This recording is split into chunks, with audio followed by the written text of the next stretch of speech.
জয় জগৎবন্ধু, জয় জগৎবন্ধু। আমাকে যেই বিষয়ের উপর কথা বলতে বলা হচ্ছে, সমাজ সংস্করণে প্রভু জগৎবন্ধু সুন্দর, এবং ছোট্ট করে বলা হচ্ছে 10 মিনিট। কিন্তু আমি যেটুকু বলবো, আমাদের নেপালদা অলরেডি বলে ফেলছে, তা আমি এখনো যদি নেমে যাই তাতেও কোনো অসুবিধা হবে না। সো আমি ঠিক ওইভাবে বলবো না, আমি কিছু বলছি যে উনি সমাজ সংস্করণ, তখন কি ধরনের প্রবলেম ছিল আমাদের সমাজে এবং উনি কি করেছেন এবং ওনার পরবর্তী সময়ে আমরা কি করছি সেই জিনিসগুলো নিয়ে আমি একটু আলোকপাত করব। সময় হয়তো বেশি নেব না, যদি বেশি হয়ে যায় আমাকে ক্ষমা করবেন। এখন প্রশ্ন আছে, প্রথম প্রশ্নটা আছে যে জগৎবন্ধু, প্রভু জগৎবন্ধু, তো ওনার একটা নিশ্চয়ই একটা পিতৃ পরিচয় আছে। উনি কে? আমরা প্রত্যেকেরই আমাদের পরিচয় আছে, ওনার পরিচয়টা আমাদের জানা দরকার। ওনার বাবা মা কোথায় জন্ম, কি করেছেন।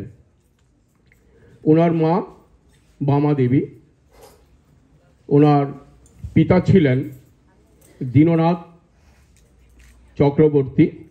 উনি 1278 সালে ওনার জন্ম হয়েছিল, তবে ওনার জন্মটা আমাদের মতো না, এটা অপ্রাকৃত জন্ম, এবং সেটা হচ্ছিল সীতানবমীতে। সীতানবমীতে শুধু উনি একাই জন্মগ্রহণ করেন নাই, হাজার হাজার লোক জন্মগ্রহণ করেছিল। তো উনি কেন এত বিশেষত্ব, ওনার কেন এত বিশেষত্ব, সেই জিনিসগুলো নিয়ে আমি একটু আলোকপাত করতে চাই। উনি যখন জন্মগ্রহণ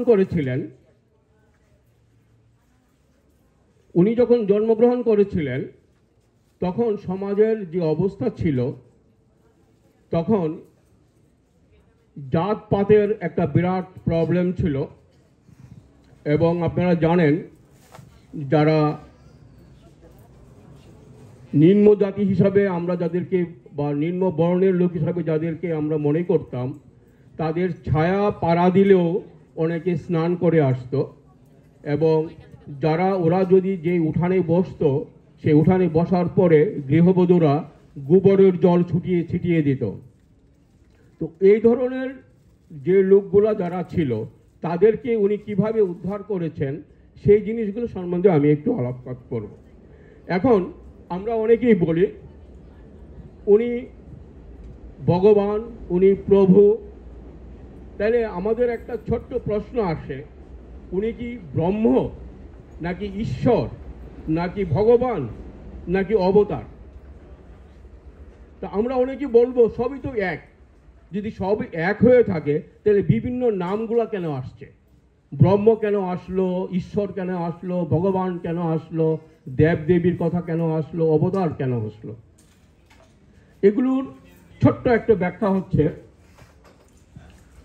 ব্রহ্ম হচ্ছে যিনি সৃষ্টি করেন সর্বে সর্বা। জ্ঞানীরা ব্রহ্মকে আরাধনা করে থাকেন। আর প্রভু হচ্ছে যিনি প্রভুত্ব দেখান বা প্রভুত্ব করেন। এখন যেখানেই প্রভুর প্রয়োজন, যেখানে প্রভুত্বের প্রয়োজন, সেখানেই হচ্ছে ঈশ্বর। এবং ঈশ্বর যখন কোনো প্রয়োজনে অবতার হিসাবে আসেন, সেটাই হচ্ছে ভগবান। তাইলে যিনি ব্রহ্ম, ঈশ্বর, ভগবান একই, কিন্তু বিভিন্ন নামে বিভিন্ন সময়ে উনি আমাদের সামনে উপস্থিত হন। যেমন দেবদেবীর যখন ঈশ্বরের কোনো রূপ অথবা গুণ যখন আকার গ্রহণ করে, তখনই এটা হয় দেবদেবীর পূজা। তো যাই হোক, ওইটুকু চলে গেল। এখন প্রশ্ন হচ্ছে যে জাতপাত কি তখন আমাদের এটা কি কোনো আসলে কোনো প্রবলেম ছিল কিনা, এবং আজকে যে আমরা যেই বর্ণবাদের যে কথাগুলো শুনি, উমুকে এরকম, এই জাত, ও জাত, ছোট জাত, বড় জাত, ব্রাহ্মণ, ক্ষত্রিয়, বৈশ্য, শূদ্র। আসলে ব্রাহ্মণ শব্দের অর্থ হচ্ছে তিনটা। একটা হচ্ছে, আপনারা জানেন, ব্রাহ্মণ হচ্ছে একটা গ্রন্থ, যেটা বেদের যেই ব্যাখ্যা, সেই ব্যাখ্যাটাকে যে বইয়ে গ্রন্থনা লিখা থাকে সেটাকে বলা হয় ব্রাহ্মণ। আবার ব্রাহ্মণ শব্দের আরেকটা অর্থ হচ্ছে ব্রহ্মের পুত্র। তা আমরা যদি সেভাবে চিন্তা করি তাহলে আমরা সবাই যদি ব্রহ্মের পুত্র হয়ে থাকি তাহলে আমরা সবাই ব্রাহ্মণ। তো এখন কিন্তু এই যে ব্রাহ্মণ, শূদ্র, বৈশ্য, এই যে কথাগুলো, এগুলো আসছে হলো আমাদের কি কাজ করি তার উপর থেকে। যারা জ্ঞান চর্চা করে তারা ব্রাহ্মণ, যারা দেশ রক্ষা করার জন্য যারা কাজ করে তারা ক্ষত্রিয়, যারা ব্যবসা বাণিজ্য করে তারা বৈশ্য, আর যারা সেবা করে তারাই হচ্ছে শূদ্র। ডাক্তার, ইঞ্জিনিয়ার যারা যাদেরকে দেখেন সবাই শূদ্র, কারণ ওরা সেবা করছে।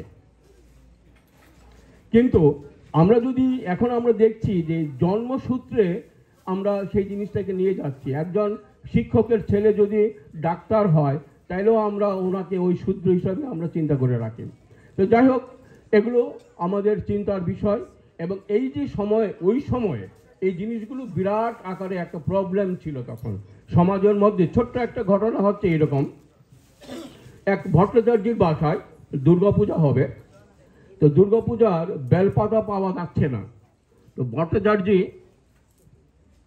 বাগদি, রণজি বাগদিকে ডেকে এনে বলল যে আমি তো বেলপাতা পাচ্ছি না, তুমি একটু বেলপাতাগুলো একটু নিয়ে এসো। তো ঠিকই বাগদি সেই বেলপাতা নিয়ে আসলো। কিন্তু বেলপাতা নিয়ে আসার সময় যিনি বেলপাতাগুলো মন্দিরে ঢুকতে পারে নাই, মণ্ডপের ভিতরে রাখতে পারে নাই, বাইরে রেখেছিল। কারণ ওনার বেলপাতাগুলো আনার পরে জল দিয়ে ধুয়ে, আলগা করে জল দিয়ে ঢাললে, জল দিয়ে ধুয়ে তারপরে মন্দিরের ভিতরে নিয়ে যাবে।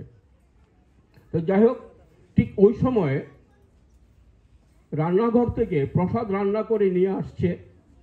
যেই মাত্র ভট্টাচার্য বাবু দেখলেন যে বাগদি, যে রজনী বাগদি এখনো মণ্ডপের মধ্যেই আছে এবং ওরা প্রসাদ নিয়ে আসছে, তাড়াতাড়ি বললো যে প্রসাদগুলো ফেলে দাও, এটা হবে না, কারণ এটা বাগদি এখানে দাঁড়িয়ে আছে।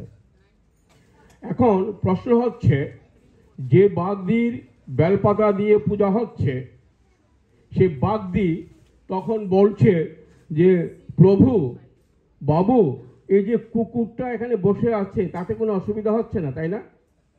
তাহলে আমরা কুকুরের চেয়েও অধম। কুকুর থাকলে আপনার প্রসাদ যাবে ভিতরে, কিন্তু আমরা থাকলে ভিতরে যাবে না প্রসাদ। তো এই যে সমাজের যে অবস্থা ছিল, ওই অবস্থার আমাদের প্রভু কিভাবে সংস্করণ করেছিলেন সেই কথাগুলো আমাদের নেপালরা বলেছেন। তো আমি একটু বলে দিচ্ছি, আরেকটু অল্প একটু করে বলে দিচ্ছি। আমার মনে হয় আমার 10 মিনিট প্রায় শেষ, নাকি? হ্যাঁ, 2 মিনিট হবে না? সো দুঃখীরাম ঘোষ রানাদার আত্মীয়।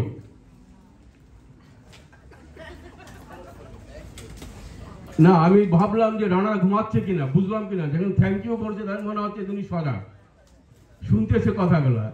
সেই দুঃখীরাম ঘোষ প্রভুর কাছে এসে বলছে, প্রভু, এরকম বাগদিরা মানে বন, যারা নীল চাষ করছে ওদেরকে বলা হচ্ছে বন। এই বনরা 5000 বন কালকে রোববারে ওরা খ্রিস্টান ধর্ম গ্রহণ করবে। তো উনি প্রভু তখন দুঃখীকে বললেন যে তুমি ওখানে রজনী আছে, রজনীকে বলো আমার সাথে দেখা করতে।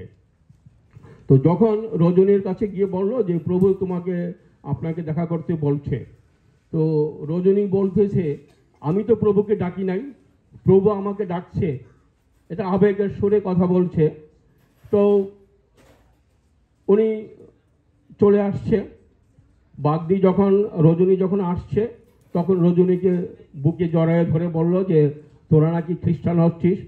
তা বলতেছে যে হ্যাঁ, আমরা তো এরকম, আমাদেরকে টাকা দিচ্ছে, বলতেছে যে ঠিক আছে, তোরা আমাদের সাথে থাকবি, আমার কাছে থাকবি, তোরা সবাই নিয়ে এখানে আসবে এবং তোরা আমাদের সাথে থাকবি, অসুবিধা নাই।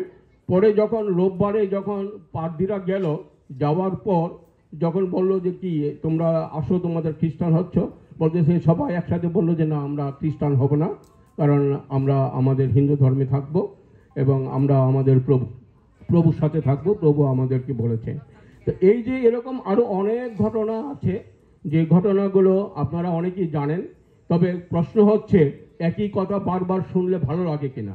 একই কথা বারবার শুনলে ভালো লাগে, কারণ সত্য কথা যতই শোনা যায় ততই মধুর হয়। আর এই যে জিনিসটা এখন আমরা দেখছি আর কি, প্রভু করেছেন আমরা শুনেছি, কিন্তু আমাদের একটা করণীয় আছে। ফলোয়ার হিসাবে আমরা কি করছি সেই জিনিসটা কিন্তু আমাদের এখন বুঝতে হবে। আমরা কিন্তু ওনার কথাগুলি শুধু বারবার বলছি, কিন্তু ওনাকে কিন্তু ফলো করছি না। আমাদের এখন ধরেন এই যে আমরা এখন বলছি যে বর্ণ বা যেটা ব্রাহ্মণের ছেলে ব্রাহ্মণ হবে কিনা, বা শূদ্রের ছেলে শূদ্র হবে কিনা, এই যে কথাগুলো আমরা বলি, কিন্তু অন্তর থেকে কিন্তু সেগুলো আমরা এখনো কিন্তু এগুলো মানতে পারি না, অনেকেই মানতে পারি না। যেমন ছোট্ট একটা ঘটনা, সেটা হচ্ছে যদি আমরা এখন একটা পুজোর আয়োজন করি, এখানে পূজা দিতে হবে, সেখানে কিন্তু আমরা ওই জন্মসূত্রে যিনি ব্রাহ্মণ তাকে কিন্তু আমরা ডাকবো, কিন্তু এখানে যিনি ব্রহ্মত্ব অর্জন করেছেন, যিনি ব্রহ্মজ্ঞান হয়েছে, উনি যদি জন্মসূত্রে ব্রাহ্মণ নাও হয়, তাইলে কিন্তু ওনাকে কিন্তু আমরা আনতে ইতস্ত বোধ করব। তো আমার মনে হয় প্রভুর যে আইডিয়া উনি দিয়েছেন, যে আসলে জন্মসূত্রে যারা আছে বর্ণ, সেই বর্ণটাকে ভুলে গিয়ে যারা কর্মসূত্রে যারা কি করছে সেই জিনিসটাকেই আমাদের এখন চিন্তা করতে হবে।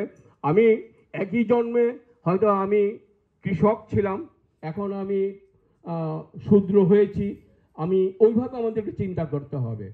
অতএব আমরা ওই যে জিনিসটা, যে রিভলিউশনটা যেটা আমাদের এখন নিজেদের মধ্যেই করতে হবে, যেন আমরা জাতপাত ভুলে গিয়ে, জাতপাত আসলে এই জিনিসগুলো বিরাট ব্যাপার, এগুলো অনেক ধরনের কথাবার্তা আছে, কিন্তু আপনারা যদি জয় জগৎ বন্ধু এখন যেটা হচ্ছে সেটা হচ্ছে কি, যে রামায়ণ মহাভারতে বা মুনি ঋষিদের নামের শেষে কিন্তু কোনো পদবি নাই। আমরা কিন্তু পদবি দিয়ে আমরা চিনি যে উনি কোন জাতের লোক বা কি। জাত বলতে আমরা মানুষ জাত, পুরুষ, পশু জাত এরকম হইতে পারে, কিন্তু আমরা পদবি দিয়ে কোনো মানুষকে ক্লাসিফাই করা ঠিক না, সেটাই। এবং ছোট্ট আরেকটা এক্সাম্পল দিচ্ছি, যে আমরা জানি না, আপনারা অনেকে জানেন, শিডিউল কাস্ট, বাংলাদেশে বা ইন্ডিয়াতে বলা হয় শিডিউল কাস্ট। তো শিডিউল কাস্ট বললেই আমরা বুঝি যে উনি নিম্ন বর্ণের লোক, কিন্তু শিডিউল শব্দের অর্থ হচ্ছে একটা জাস্ট একটা লিখিত ফর্ম, বা জাস্ট একটা বিল, বা একটা সিরিয়াল নাম্বার, বা একটা মানে যেখানে আপনাকে লিখিতভাবে একটা সিরিয়াল তৈরি করা হয়, সেটা হচ্ছে একটা স্কেজুয়াল। তো এখন প্রশ্ন হচ্ছে এই স্কেজুয়ালের সাথে নিম্ন শ্রেণীর সাথে, নিম্ন বর্ণের সাথে সম্পর্কটা কি? আসলে তখন ছিল ব্রিটিশ পিরিয়ডে, তখন যারা নিম্ন বর্ণের লোক ছিল ওদেরকে একটা লিস্ট করার জন্য বলা হচ্ছিল, ওই লিস্টটাকে একটা স্কেজুয়াল বলা হইতো। এখন আমাদের এখানে যেটা হয়েছে, আমরা যখনই শুনি যে শিডিউল কাস্ট, তার মানে হচ্ছে উনি নিম্ন বর্ণের লোক, কিন্তু শিডিউল কাস্টের লোকেরাও যে এখন বিভিন্ন প্রফেশনালি অনেক ভালো কাজ করছে সেদিকে কিন্তু আমাদের খেয়াল নাই। অতএব আমরা আমাদের সেদিকে চিন্তা করতে হবে। আমাদের